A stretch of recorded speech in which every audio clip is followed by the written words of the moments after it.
Tunaona Petro mwenyewe alifahamu na akamjibu akamwambia, ndiwe Kristo wa Mungu. Ndiwe Kristo wa Mungu. Yaani kwa namna nyingine amtambua kuwa ndiye Masia, ndiye mwana wa Mungu na Mungu aliye kati ya watu wake.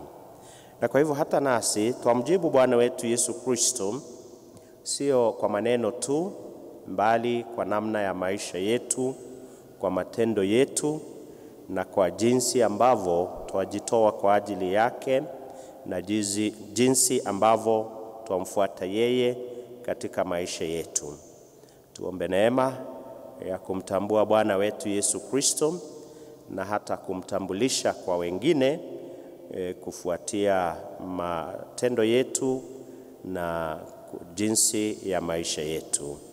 Ni kwa neema na msaada wa Kristo twaendelea kuishi ndani mwake na hata kumtambua zaidi katika maisha yetu.